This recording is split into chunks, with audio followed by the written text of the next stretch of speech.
తిరుపతి లడ్డు ప్రసాదంలో ఊరినే అది అంతా ఇదండి పోకరేజీగా మాట్లాడతాం. అది ఇప్పుడు అది దేవుడు అనేవాడు ఉంటే నిజంగా అది ప్రచారం చేసినోడు కాలు చేయి పడిపోవాలి. నా లెక్కలో తప్పు చేసినోడిది పడిపోవాలి, ఇటు ప్రచారం చేసిన పడిపోవాలి. అది మా ఉద్దేశం.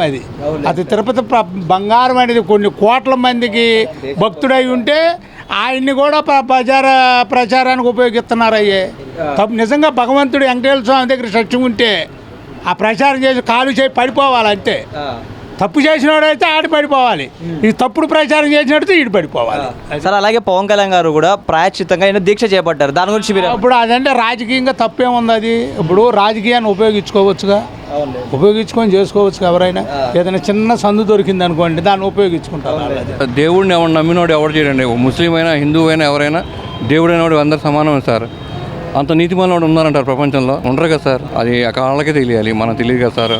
సార్ లడ్డూలో కల్తీ జరగలేదు, కేవలం చంద్రబాబు గారు అబద్ధమే చెప్తున్నాడు, అందుకే పవన్ కళ్యాణ్ గారు దీక్ష చేపట్టారు అని చెప్పేసి వ్యాఖ్యలు వస్తున్నాయి. దాని గురించి మీరేమంటారు సార్? అది ఆయన నైతిక హక్కు అండి. ఆయనకి ఎలా తెలియాలి మనం తెలియదు. ఆ లడ్డు ప్రసాదం కల్తీ జరిగిందో లేదో నాకైతే తెలియదు సార్. అది వాళ్ళు చేసిన వాళ్ళు అంత ముందు చేసిన ప్రభుత్వానికి వాళ్ళు ప్రజలైతే దేవుడు భక్తితోనే వెళ్తున్నారు కదా సార్. నేను వెళ్ళి మక్కాకి వెళ్ళినా వాళ్ళు తిరుపతికి వెళ్ళిన సమానమే. ఎవరికి కల్తీ లేకుండా చేస్తాను ట్రై చేస్తారు సార్. అది ఆ నైతిక హక్కు వాళ్ళకి వదిలేయాలి. నైతిక విలువలకు తెలిసిన వాళ్ళు చేయడు సార్. అప్పుడేమో వరదలు చూపించారు మనకి ఇక్కడ విజయవాడలో. అది నెక్స్ట్ స్టాక్ అయిన దొరక్క సూపర్ 6 ఎక్కడ అమలు చేయాలో వచ్చిద్దని చెప్పి లడ్డు ప్రసాదం అన్నారు. అన్నారో అనుకుంటున్నాం మనం, కానీ అది జరిగిందో లేదని ఆయన నైట్గా నిరూపిస్తే బాగుంటుందని అనుకుంటున్నాం. ఏదైనా ఆయన క్రిస్టియన్స్ అయినా ముస్లిమ్స్ అయినా హిందూ అయినా ఏ దేవుడైనా సమానం సార్. ఎవరు చేయరు సార్. నా మనసు అనిపించింది చెప్తున్నాం సార్, చేయరు. ఇక పైన దేవుడు ఉన్నాడు. ఇక అలాగే నిన్న పవన్ కళ్యాణ్ గారు కూడా ప్రాయశ్చిత్త దీక్ష చేయటం మనం చూసాం నిన్న. దాని గురించి మీరేమంటారు సార్? పవన్ కళ్యాణ్ గారు మంచి పనులు చేస్తున్నారు కదన్నారు, అది కూటమి అన్నారు, ఓట్లు జారవద్దన్నారు, అన్నీ చెప్పారు సార్. కానీ ఆయన చేసింది ఏంటంటే సూపర్ 6 చెప్పారుగా, చంద్రబాబు చెప్పి అమల్లో తేవాలి కదా సార్. బస్సు ఫ్రీ అన్నారు, గ్యాస్ 500 అన్నారు, ఆడపిల్లకి 18 సంవత్సరాలు దాటితే 500 1500 ఇస్తా అన్నారు. ఏది అమలు చేయలేదు సార్. రోడ్లేని అభివృద్ధి జరగట్లేదు. ఏమన్నా డబ్బులు లేవన్నారు, అప్పుడు లేవు ఇప్పుడు లేవు. ఇంక దేశాన్ని చేసేది ఏంటి సార్ చెప్పండి సార్. ఏదో వచ్చిన వాళ్ళు చేస్తే మోడీ కింద మనకు ఉన్న ఎంపీలు ఉన్నారు కదా, నిధులు తెచ్చి మనం బాగు చేయాలి కదా చెప్పండి సార్. పవన్ కళ్యాణ్ గారు కొంచెం సహకరించి మోడీ గారిని అడిగి డబ్బులను తెస్తే మన రాష్ట్రం డెవలప్మెంట్ అవుతుందండి. నీ గవర్నమెంట్లో ఇప్పుడు జరిగితే జగన్కి ఏం సంబంధం? ఇది ఇప్పుడు 90 రోజులు మట్టి నీ గవర్నమెంట్, ఇప్పుడు జరిగిన లడ్డూలన్నీ నువ్వు కదా చేపించేది. తిరుపతి దేవస్థానం మీ కిందే ఉంది కదా, మీరు కదా చూడాల్సింది. మరి జగన్కి ఏం సంబంధం? అంటే ప్రజలు సూపర్ 6 పథకాలు అడుగుతూ ఉంటే చంద్రబాబు తిరుపతి లడ్డు సాకు చెప్తున్నాడు అని చెప్పేసి జగన్ కూడా వ్యాఖ్యానించారు. దాని గురించి మీరేమంటారు? అండి ఇప్పుడు నువ్వు చేయాల్సింది చేయకుండా తిరుపతి లడ్డూల సంగతి నీకెందుకు? నువ్వు చేయాల్సింది నువ్వు కదా. తిరుపతి లడ్డూలు తేడా వచ్చింది, సరి చేసుకోవాల్సింది నువ్వుగా. మరి జగన్కి ఏం సంబంధం? ఇవన్నీ చేయలేక ఇవన్నీ ఏదో దాంట్లో టర్నింగ్ పాయింట్ పెడతాక తప్పితే చెప్పు, ప్రజల్ని వేరే దాంట్లో మప్పి పెడతాక తప్పితే ఏముంది? వరదలు వచ్చి ఎన్ని కొట్టుకుపోతే ఇన్ని బాధలు పడుతుంటే వాళ్ళకేం సరైనది లేక వానలు అన్నీ కొట్టుకుపోతే అవి చూడకుండా తిరుపతి లడ్డూలు అంటే ఏంటి? నువ్వు కదా చేయాల్సింది తిరుపతి లడ్డూలు, నువ్వు చేయాల్సింది. వేరే వాళ్ళ మీద పెడితేట ప్రశ్నిస్తాను, పతోడిని నిలబెడతాను, అందరినీ తోట తీస్తానన్నాడు. మరి ఏం చేయలే. ఇప్పుడు 90 రోజులు అయిపోయింది, ఏం ప్రశ్నిస్తా? చెయ్యాలి కదా, ఏదో చెయ్యి. చేసి నేను ప్రశ్నించా చంద్రబాబు నాయుడు అను గురించి నేను అసెంబ్లీలో మాట్లాడతా అని చెప్పి నేను ప్రెస్ మీట్లో కూడా చెప్పారు కదా. మాట్లాడు దానికి సంబంధించిన వాళ్ళతో మాట్లాడి చెయ్యి. మాట్లాడితే నువ్వు ఎవరో పట్టుకో, దొంగలనే లడ్డూల్లో కలిపింది ఎవరో పట్టుకోండి. అసెంబ్లీలో మాట్లాడితే ఏమవుతుంది? నువ్వు పట్టుకుని ఇప్పుడు మీ ప్రభుత్వంలో జరిగింది, మీరే పట్టుకోండి, అందరినీ పట్టుకుని అరెస్ట్ అయిపోయింది. ఇప్పుడున్న గవర్నమెంట్ మీదేగా, మీరైనప్పుడు నువ్వు కూడా దాంట్లో ప్రభుత్వంలో మనిషివి కదా, ఓ మినిస్టర్ కదా, నువ్వే కూడా వెళ్ళి పట్టి వాళ్ళందరూ లాగి నువ్వు జరిగి వారం అయింది కదా, 10 రోజులు పట్టి నువ్వు అందరినీ. అంటే దీనికి సిబిఐ ఎంక్వైరీ కూడా వేస్తామని చెప్పేసి. సిబిఐ కాదు, కావాల్సిన ఎంక్వైరీ లేదు, పట్టి కూడా మాట్లాడేందుకు. ఓట్లు వేసే లెక్క అయితే ఇది ఓట్లు వేసింది కదా ఎలక్షను, ఓట్లు వేయలే. ఎందుకని? ఈఎంలు ట్యాపింగ్ జరిగింది, ఓట్లు ఎక్కడ వేశారు?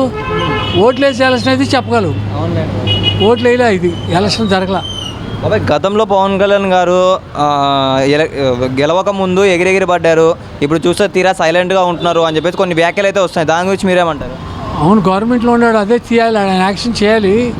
అందరిని పట్టుకొచ్చి చేయాలి. ఆయన వాళ్ళ గవర్నమెంట్లో కూడా ప్రశ్నించాలిగా. నేను పెట్టా పార్టీ అన్నాడు. ప్రశ్నించు, నీ పార్టీ నువ్వు ప్రశ్నించకుండా ఎవరు చేస్తారు? వాగ్దానం నెరవేర్చాడు ఆయన. చెప్పండి, ఏ వాగ్దానం? అన్నీ చేసాడుగా వాగ్దానాలు. ఏం నెరవేరుతున్నాడా చెప్పండి, మీకు తెలుసుగా ఎన్ని చేశాడు. అలాగే తిరుపతి లడ్డులో జంతువుల కొవ్వు కలిసి తిరుపతి లడ్డులు అది చేశారా? జగన్మోహన్ రెడ్డి చేశాడా అంటే? జగన్మోహన్ రెడ్డి తిరుపతి లడ్డుల్లో పెడతాడు ఆయన. అంటే పవన్ కళ్యాణ్ గారు నిన్న ప్రాయశ్చిత దీక్ష తీసుకున్నారు కదా, ప్రాయశ్చితంగా దీక్ష చేస్తున్నా అని చెప్పేసి అన్నారు. కళ్యాణ్ వాళ్ళిద్దరు ఒకటే కదా, వాళ్ళిద్దరు ఏదైనా చెప్తారు, ఏముందా? అది ఆయన ప్రభుత్వం వచ్చి 3 నెలలు అయింది. లడ్డు తయారు చేస్తాను ఉన్నారు కదా, ఇప్పుడు ఈ 3 నెలలు ఆయన కనపడలేదా? అంతకుముందు ప్రభుత్వం ఆయన చేశారు. అప్పుడు రిమార్క్ వచ్చింది. అప్పుడు ఆయన ప్రభుత్వం రిమార్క్ వచ్చింది కదా, నేను నాణ్యత లేదని చెప్పేసి అని అన్నారు కదా. మరి అది ఇప్పుడు ఈయన ప్రభుత్వం ఇప్పుడు కళ్ళు తెరిచాడా అంటే? ఇప్పుడు మన వరదలు వచ్చినాయి కదా, ప్రజలు డైవర్ట్ చేయటానికి ఇది ఒకటి మొదలెట్టాడు అనుకుంటున్నాను నేను. అంటే అది గతంలో జరిగిన తప్పిదమంటారా, ఇప్పుడు జరిగిన తప్పిదమంటారా?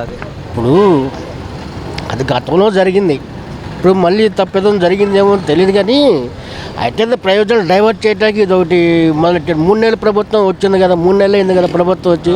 ఇప్పుడు 3 నెలల ప్రభుత్వం నుంచి ఇంతమంది చాలామంది వచ్చారు. ఇప్పుడు పెద్ద పెద్ద మంత్రులు వెళ్తూ ఉన్నారు, బ్లడ్ తింటారు ఉన్నారు. మరి అందరూ తింటున్నారు కదా. అలాగే పవన్ కళ్యాణ్ గారు కూడా నిన్న దీక్ష చేపట్టడం జరిగింది ప్రాయశ్చితంగా. దాని గురించి మీరేమంటారు బాబాయ్? దీక్ష మొదలెట్టాడా?